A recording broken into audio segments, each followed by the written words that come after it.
regarde avant l'efficience énergétique, avant de regarder la couleur des volets, quoi. Le sens des toitures, par exemple, une toiture au sud a plus de chances de produire de l'énergie que si elle est dans le sens de l'autre maison. Il y a des fois dans les PLU, je pense, il y a des réflexions à faire. Aujourd'hui, ça se fait, je pense. Ça tombe bien, c'est obligatoire, ce que vous dites.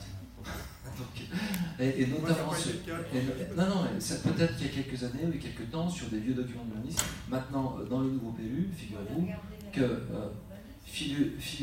que dans les nouveaux PLU, une commune n'a pas le droit d'interdire les panneaux solaires ou des dispositifs de ce type-là. Et c'est très bien. Et il y a certainement encore des efforts réglementaires à faire, mais qui arrivent. Et ça se transforme. Et c'est évolue, je pense, ça dépend du périmètre de protection des sites. Ah, ça c'est encore autre chose. Ça, si on en site inscrit au site classé, c'est pas bien. Oui, bonsoir. Merci de toutes vos interventions. Là. Vous avez parlé à plusieurs fois de toutes ces sources que l'on connaît, que ce soit le chauffage bois ou que ce soit le trafic. Mais à aucun moment, vous n'avez parlé de cette pollution qui est existante, c'est le trafic aérien. J'aimerais bien savoir quand même si vous êtes en mesure de calculer exactement le degré de cette pollution qui est vraiment énorme, sachant qu'on est pile sur le tracé de Genève. Bien sûr. Il y a un certain nombre d'études qui sont faites dans les zones aéroportuaires. Après, on considère que quand on est dans des zones qui ne sont pas influencées assez directement par des vols à basse altitude, les aspects de contamination qui retombent au sol directement en dessous des voies aériennes sont faibles. On se retrouve avec des voies aériennes qui sont à plusieurs milliers de mètres d'altitude, avec des vents qui sont de l'ordre de plusieurs dizaines de kilomètres/heure, voire plusieurs centaines de kilomètres/heure à ces altitudes élevées. Donc on va avoir une dispersion qui va être extrêmement forte de l'ensemble de ces émissions. Donc après, vous avez raison pour les zones aéroportuaires et les zones qui sont situées très près dans un rayon de 10-15 km d'aéroports importants. Bonjour. J'ai 2-3 points à regarder, si vous m'entendez là? Ouais. Alors je vais revenir sur ce qu'a dit Timothée tout à l'heure. On a vu que le transport était un problème. Alors moi je voudrais souligner une petite chose. C'est qu'à 30 ans, on avait 4600 camions dans la vallée qui montaient sur Chamonix. Aujourd'hui, on a baissé à 2000 et des poussières. Donc, les camions sont maintenant à Euro, dans la plupart des cas. Donc, la pollution a vraiment retombé et on est tout en train de viser ces camions. Les transports, on en a besoin pour les médicaments, pour manger, pour s'habiller, pour travailler, etc. Donc, je ne pense pas que ce soit une bonne idée de les supprimer de la vallée parce qu'après, la vallée sera morte. Après, je voulais revenir sur le PM10. Donc, le PM10, moi je travaille dans l'énergie renouvelable depuis des années. Je suis le premier à avoir mis des chaudières granulées en France, sur la commune de Passy. Et vous savez que quand on brûle du granulé, la pollution est moindre, puisque c'est pas des cendres qu'on retire, c'est du sable qu'on appelle la silice. Et ce sable, il ne pollue pas, puisqu'on peut le mettre dans le jardin. Donc, pour les problèmes de bois, pour le fond et à bois, pour les gens qui ont comment on appelle ça, des cassettes à bois, ou voilà, si les gens, on les éduquait pour prendre du bois, le faire sécher 5 ans, 6 ans, 10 ans, moi j'ai du bois qui a 15 ans, qui s'appelle du fayard, que j'ai coupé dans la tête noire, et moi, ma cheminée qui est sur ouverte, elle ne pollue pas, j'ai une cendre qui est impeccable, et il n'y a pas de problème. Après, elle ne pollue pas. C'est entre guillemets, faut pas. Donc, il ne faut pas culpabiliser les gens qui chauffent au bois, parce que la plupart du temps, ça peut chauffer aussi. Il y en a beaucoup qui vont un petit peu traîner dans la forêt, récupérer du bois vert, et puis brûler. On le sait, ça. Donc, voilà. Alors, moi, je voudrais souligner une petite chose. Entre parenthèses, il y a 2 ans, on avait fait les vœux Monsieur le maire, et puis on s'était fait envahir par tous les verts. Là, c'était une catastrophe, tout le monde était malade, ils toussaient tous. C'était une panique complète. Et à ce moment-là, il y a un couple avec 2 petits jeunes enfants qui étaient hauts comme ça, qui sont rentrés avec le masque. Ils sont assis assis sur l'estrade, tout le monde toussait parce que bon, c'était la mode. Et puis, quelque part, derrière, je me suis posé la question, et je me suis dit quand même, ces gens-là, qui ont une trentaine d'années, qui ont 2 enfants, très bien, ils sont là en train de tousser, alors plutôt que de se mettre un masque à eux, ils auraient pu mettre à leur enfant. Alors j'ai chopé une dame qui passait, qui avait une trentaine d'années, avec un masque, et je lui ai demandé, si on ne peut pas chauffer au bois, on ne peut pas chauffer au fioul, comment chauffe-t-on? Alors, vous, avec quoi vous chauffez? Ben, moi, elle me dit, je chauffe au bois. Donc, il y a 2 poids de mesure, et il faut peut-être qu'on arrête de taper sur les gens. C'est vrai qu'il y a des problèmes. Toutes les personnes ne sont pas habilitées financièrement à racheter une chaudière bois, une cassette, hein, voilà. Et puis même s'il y a des aides des mairies, tout ça, ça ne fait pas la balle. Vu le prix des matériaux aujourd'hui, c'est pas possible. Donc il y a des gens qui n'ont pas l'argent pour le faire, et on est en train de pénaliser ces gens. Donc il faut qu'on arrête de leur taper dessus, puis réviser quelque chose, trouver une solution qui tienne la route. Voilà. Et puis je voulais faire un point avec monsieur. Vous parliez tout à l'heure d'aller chercher le pain en voiture à Grenoble, j'ai vécu 15 ans à Grenoble, et c'est vrai que les gens se déplacent comme ça, mais ici dans la vallée, comment voulez-vous qu'on fasse autrement? On est d'accord, hein, parce que voilà. C'est pas la même problématique urbaine et rurale. Voilà, tout à fait. Donc on aura toujours des problèmes liés au déplacement et au chauffage et tout le reste. Alors, il y a des choses qui sont importantes, je vais peut-être continuer un petit peu. Je suis dans les... J'ai d'autres questions encore derrière. Voilà. Je suis dans les énergies renouvelables depuis des années. Je suis le premier à avoir réussi sur le mandat de M. Tissot, ancien maire, les premières aides de chauffe-eau solaire sur la commune de Passy. Donc la commune de Passy était la première commune à donner des aides en France. Derrière tout ça, les chaudières granulées, c'est moi qui ai posé les premières en France à Passy. Les chaudières qui étaient de marque Argasner. Bois de granulés, bois déchiqueté, tout ça. Donc moi je suis là-dedans, je faisais partie de l'école des compagnons du solaire à Excellent Technolac. Je travaillais avec des trucs comme ça. Et quand je vois, moi j'ai du solaire chez moi, j'ai du granulé, j'ai du bois, voilà. Et il faut aider les gens. On avait des aides qui étaient phénoménales au départ, et après ça s'est tout tombé.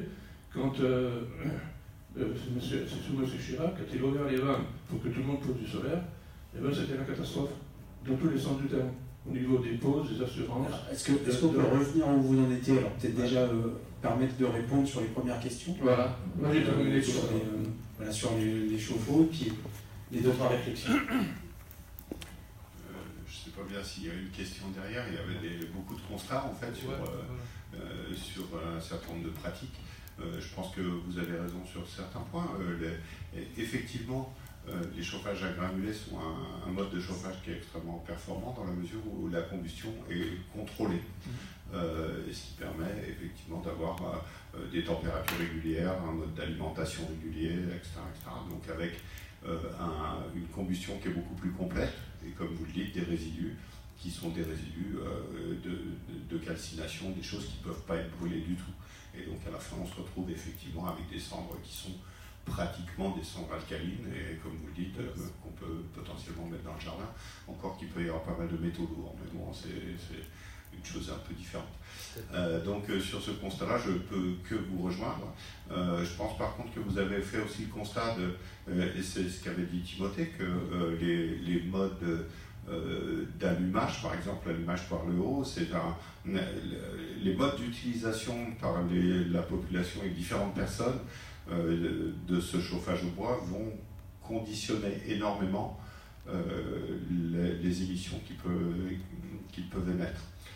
À la fois sur, et vous l'avez cité très bien, hein, je pense, les aspects de séchage du bois, les aspects de type d'alimentation, les aspects etc., etc. Donc il y a beaucoup d'éléments qui sont des éléments liés à l'utilisation, et je pense qu'un des aspects du travail des ambassadeurs, c'est de travailler là-dessus aussi. Je pense, et Timothée l'a dit, travailler sur l'allumage par le haut permet de réduire de 50% les émissions dans beaucoup de cas. Ça, c'est l'éducation. Ouais. Alors, juste pour revenir à la différence entre rural et urbain, c'est qu'en rural, vous avez l'espace pour faire sécher votre bois pendant un certain temps. Quand on a un poêle à bois en plein milieu du centre-ville de Grenoble, je ne peux pas le laisser là sur mon balcon pendant 2 ans. Non, bien sûr. Et le problème qu'on a trouvé, nous, c'est que les gens font entièrement confiance à ceux qui coupent et vendent le bois, qui souvent vont faire sécher leur bois 6 mois ou 8 mois max avant de leur vendre. Et quand on a essayé d'aller chercher et de prendre des informations auprès des vendeurs coupeurs de bois, à part pour quelques 2 ou 3 qui étaient légitimes et demandaient une facture, les autres ont beaucoup, n'ont pas voulu facilement répondre aux questions. Oui, c'est tout à fait. Parce qu'il faut au moins un roulement de 3 ans pour bien faire ça. Voilà, et ben c'est parfait. Madame, C'est le problème. Une question à M. Laplanche, par rapport aux réductions des émissions et sur lequel l'effort et les changements de pratiques doivent être massifs et collectifs.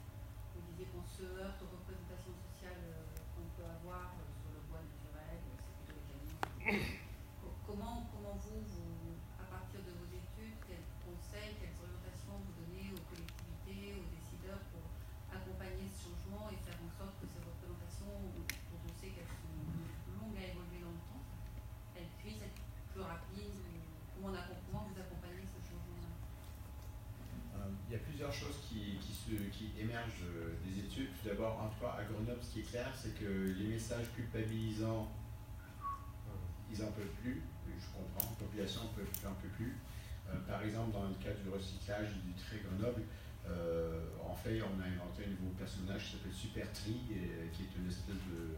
En fait, c'est un acteur qu'ils ont embauché, qui met une cape et qui rentre dans les familles comme le super-héros, et qui fait ça à la rigolade, et qui rentre dans les écoles et qui fait ça à la rigolade, et ce qui a beaucoup mieux fonctionné que n'importe quelle autre campagne de sensibilisation sur le tri. Et donc, ça c'est une première chose. Mais quand on fait une étude sociologique, on peut demander aussi une série de questions sur qu'est-ce que vous pensez de la phase suivante. Et là, on essaye des slogans, on essaye des... et donc, la pollution, c'est une affaire de tous. C'est évident que c'était celle-là, c'est un truc collectif. On peut combattre la pollution, on peut améliorer la qualité d'air si on s'y met tous. Ce genre de choses. Donc, tout d'abord, éviter le message culpabilisant parce qu'il y a beaucoup trop de ça en termes de... À chaque fois qu'il y a un message environnemental, ou vous regardez un documentaire environnemental à la télé, c'est suant, quoi. Il n'y a plus personne qui regarde ça juste pour un message suant. Même si, par ailleurs, c'est vrai, mais c'est la manière de présenter. Donc ça, c'est une première chose. Et ensuite, l'idée, c'est aussi d'accompagner les gens, parce qu'en fait, souvent, c'est pas une mauvaise volonté, c'est qu'on ne sait pas comment allumer un feu correctement. Et donc l'idée, dès qu'on s'aperçoit que quelqu'un n'a pas le bois, c'est de lui remettre une petite pièce d'information qui dit, voici comment vous pouvez faire. Ce qu'on a trouvé difficile, c'est de répandre cette information-là aux gens qui n'ont pas la bois. Et là, on a une idée, les ramoneurs. Pourquoi? Parce que les ramoneurs sont obligés de faire le boulot une fois par mois si on veut avoir l'assurance feu. Parce que sinon, ça ne marche pas. Une fois par an. Voilà, par an, ouais. Et donc, qu'est-ce qu'on fait? On peut demander aux ramoneurs de faire le relais de l'information, de dire, bon, en passant, j'ai ce petit truc-là, vous devrez le regarder, il y a des effets. Et en fait, ça fait partie de leur boulot, de donner des conseils aux gens. Certains ramoneurs étaient très très forts là-dessus, d'autres s'en foutaient, mais en général, ils avaient une conscience professionnelle assez forte sur donner des conseils sur comment entretenir une cheminée, comment faire le feu, etc., quel type de bois utiliser. Ils insistaient beaucoup sur le fait que le bois devait être séché. Ce qu'on n'a pas su faire, c'est comment atteindre les vendeurs de bois qui finalement ne sont pas toujours corrects. Et le seul moyen qu'on a trouvé, mais c'est un moyen par la bande parallèle et à long terme, c'est que les consommateurs, les acheteurs de bois fassent pression pour dire non, ton bois il n'est pas sec. Alors, prochaine question, comment on fait pour savoir si le bois est sec ou pas? On se promène avec un hygromètre, on plante dans le bois puis on regarde. C'est une méthode, mais il y a des méthodes du bruit sur certains bois. Il y a des méthodes de toucher, etc., qu'on peut enseigner aussi, le poids, il y a tout ça qui peuvent faire pression sur le vendeur de bois. Mais c'est une manière secondaire de faire les choses, mais qui demande une éducation en fait, de la part de ceux qui ont pour la bois. La difficulté, elle est en fait assez objective, c'est qu'il est très difficile d'identifier qui a un poids à bois exactement. Parce qu'en fait, les données des ramoneurs, les assurances, c'est des données privées. Donc, une collectivité territoriale ne peut pas simplement dire bon, tu me donnes ton adresse, la liste d'adresses, et nous, on fait la distribution de l'info. Donc, il y a des problèmes parfois qui sont très logistiques, qui sont difficiles. Mais on essaie de les contourner en passant par. Il y a toute une chaîne entre le coupeur de bois et celui qui brûle son bois, et de voir où dans la chaîne on peut agir pour qu'il y ait un effet final, en fait, sur le circuit. Et l'autre acteur qui est important là-dedans, notamment plus privés, ce sont les vendeurs de poêle à bois. Alors les vendeurs à grande surface, ils vendent des produits comme un autre, ils ne connaissent pas trop leur truc, mais les petites boutiques spécialisées poêle à bois, eux, connaissent la réglementation, celle à venir, ils connaissent la qualité des poêles à bois, c'est leur boulot, c'est de vendre non seulement le poêle à bois, mais tout ce qui va avec, incluant des bonnes pratiques. Et donc là aussi, il y a un potentiel, nous, de levier d'action qu'on a pensé qui est amplement sous-utilisé. Le fonds à bois est une bonne idée aussi, mais à Grenoble, en tout cas, le fonds à bois n'aide pas à accélérer le renouvellement des poêles à bois. C'est un effet d'opportunité, c'est-à-dire que j'ai déjà décidé de renouveler mon poêle à bois, je regarde s'il n'y a pas des aides. Ah, il y en a, ben écoute, ça va me coûter moins cher. Ce que je crois que le dispositif entre le fonds à bois de Grenoble et le nôtre n'est pas tout à fait le même. Non, il n'est pas la même. C'est-à-dire que nous, sur le fonds à bois, on ne veut pas aller en train de... on s'est inspiré, bien entendu, de ce qui a été fait ailleurs. Et on a constaté aussi très rapidement qu'il fallait aller bien au-delà de la mesure incitative. C'est-à-dire que le fonds à bois, c'est pas simplement venir chercher une prime. Ça passe par le biais de l'information, des bonnes pratiques, etc.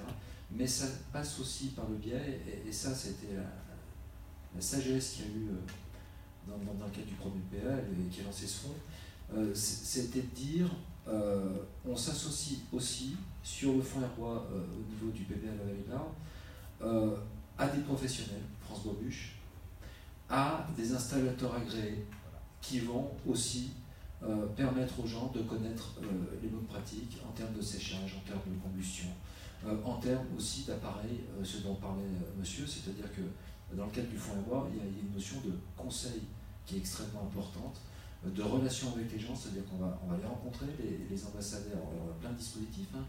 C'est le SM3A aujourd'hui qui gère ça, avec une coordinatrice qui est dédiée, c'est-à-dire que les gens sont rencontrés, montent les dossiers, on va chez eux, quand on y va, on les informe, on les informe sur la qualité du bois, enfin surtout à peu près ce dont on a parlé. Et je pense que dans ce cadre-là, pour revenir à la question de madame, aujourd'hui, la réponse à ça, c'est la sensibilisation, la communication, l'information et l'échange.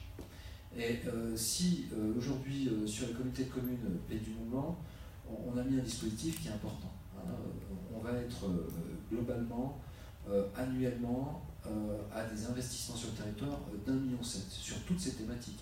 Alors, je ne vous passerai pas le détail ce soir, je vous en ferai grâce, des 26 actions qui sont mises en œuvre. Mais là-dedans, par exemple, l'information et la sensibilisation d'échange, par le biais aussi de cette semaine d'échange sur la qualité de l'air au Pays du Mont-Blanc, qui a le salon qu'on a présenté à Sallanches cet après-midi, ainsi que tout ce qui a été fait dans toutes les communes, dans les écoles, via aussi le dispositif d'éducation et environnement.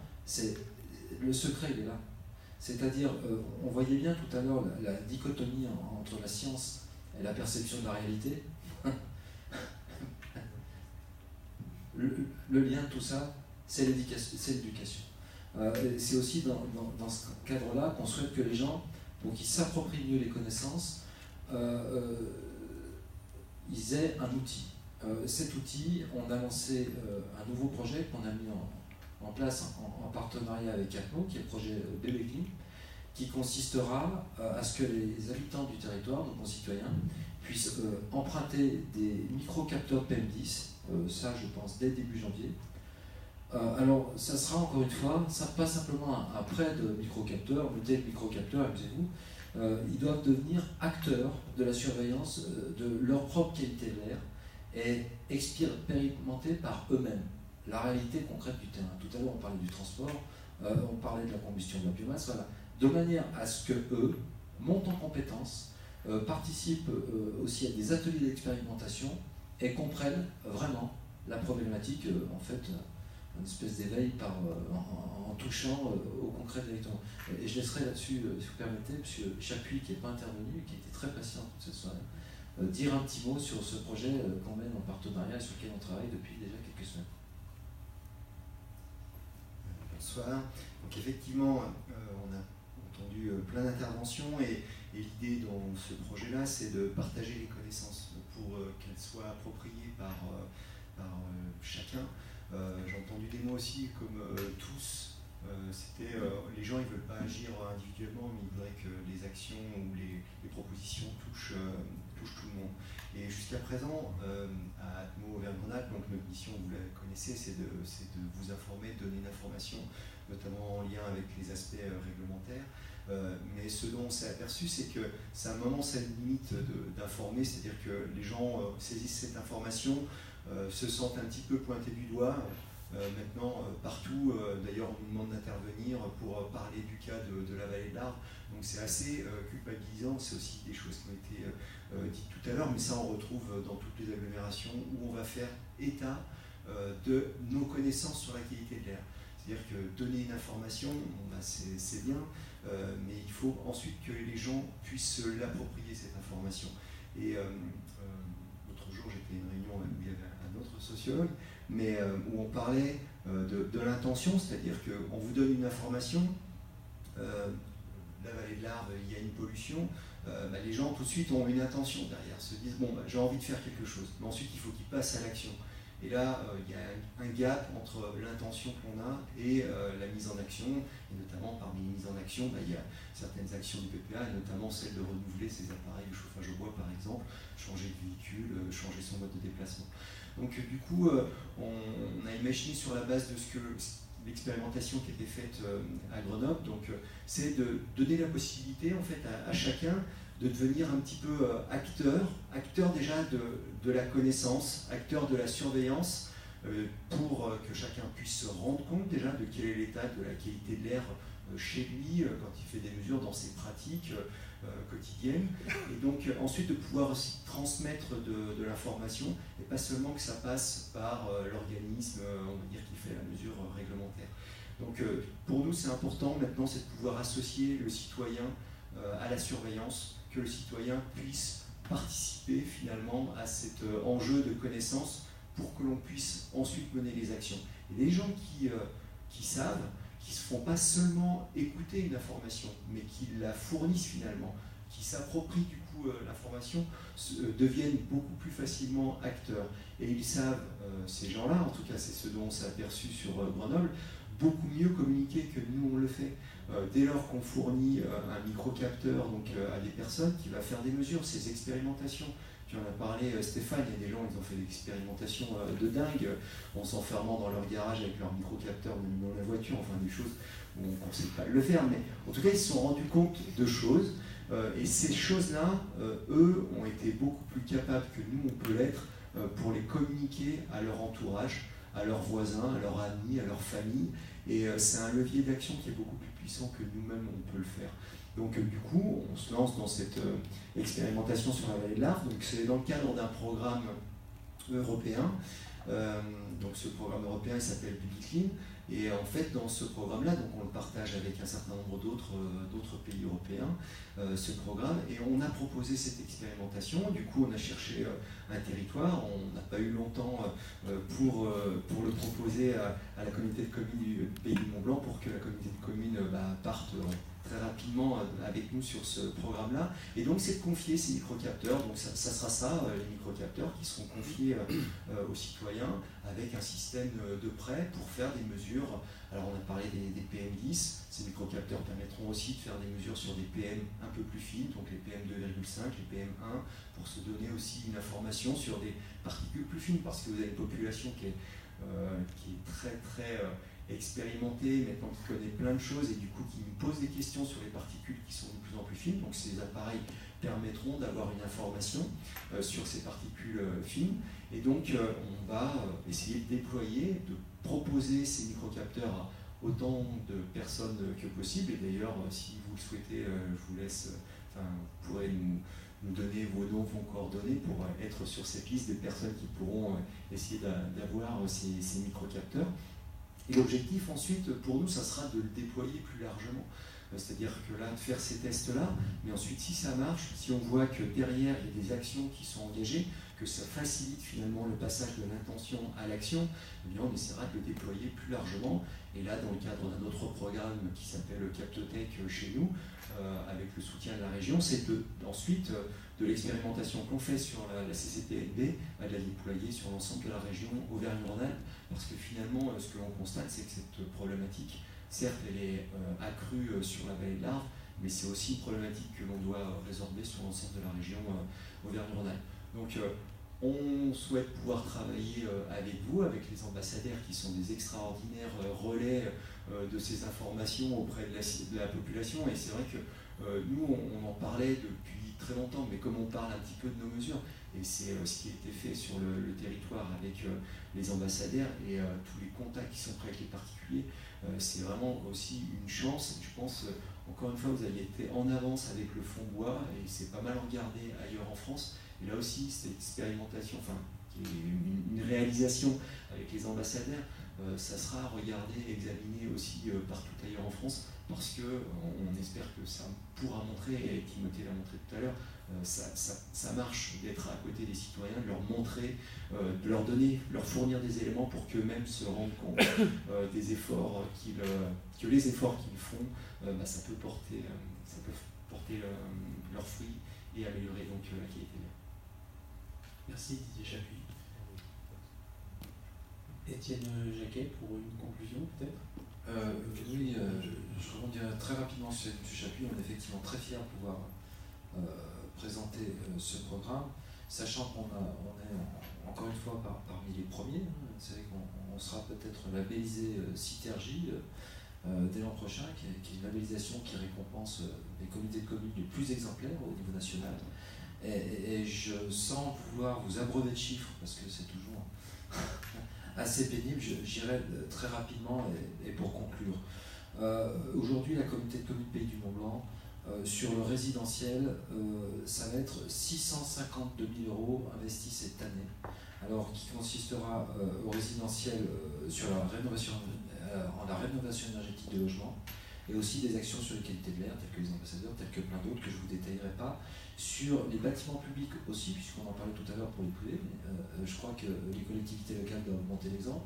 Cette année, ça sera 962 000 € d'investis pour la rénovation énergétique des bâtiments publics, et je crois que vous avez une très belle exposition à l'entrée de cette salle et qui salue l'initiative inaugurée par la commune de Passy dans ce domaine. On a pensé à toutes les thématiques. Sur le transport, on en parlait très rapidement tout à l'heure, la question, et on abordait de l'écologie punitive, on n'en veut pas. On doit aider nos concitoyens, nos artisans, nos industries, nos commerçants à s'informer, à améliorer les productions et les sources de pollution, à diminuer les sources de pollution, mais jamais dans la punition. Ça ne marchera pas, on l'a vu, on le sait. Et puis en plus, le bois, le brûlage du bois, c'est très écologique, enfin c'est très vertueux. Hein. Simplement, ce sont nos pratiques qu'il faut changer. Hein. Pour conclure, ce sera également dans le cadre de l'industrie. Vous savez qu'on a mis en place un fonds Air Entreprise qui aide tous les artisans, notamment les artisans du bois, à modifier leur système de chauffage et à diminuer leurs sources de pollution. On a également un fonds qui va être consacré, on n'en a pas parlé, très peu parlé, parce que le secteur industriel est un secteur polluant, mais qui est effectivement mineur, hein, on l'a vu tout à l'heure, hein, enfin, mais pas négligé. Il y a aussi des fonds qui sont consacrés à l'SG carbone pour améliorer notamment la pollution diffuse. Et enfin, je terminerai par l'aboutissement de toutes ces actions qui va se conclure dès le mois d'octobre, je crois, par le recrutement d'une personne embauchée en plein temps de la CCNB qui sera chargée d'aider, conseiller, accompagner tous nos concitoyens dans le cadre de la plateforme de rénovation énergétique qu'on va mettre en œuvre. C'est-à-dire qu'on souhaite vraiment structurer un pôle.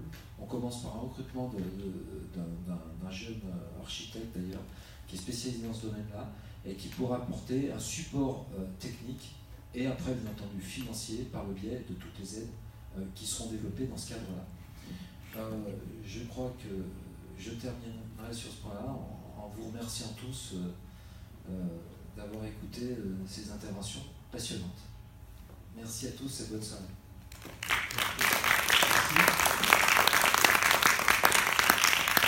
Peut-être une dernière information, les résultats définitifs du projet d'Ecombio. Jean-Luc Réseau, malgré toutes les choses qu'il nous a présentées, on a encore sous la pédale, puisqu'il pourra présenter les derniers résultats. Ça se passera lundi 24 septembre à Saint-Pierre-en-Faucigny, à l'hôtel Mont-Blanc. Donc il y aura les 3 études en cours sur la vallée de l'Arve, le projet des Combiaux, le projet Près-de-Za et le projet Carve et Quéarve. Donc ils sont à la fois sur l'étude qu'a présentée Jean-Luc, mais aussi les suivis de changement d'équipement et les impacts du remplacement d'appareils. Voilà, merci encore d'avoir été présent ce soir à cette conférence, et puis je vous souhaite une bonne fin de soirée.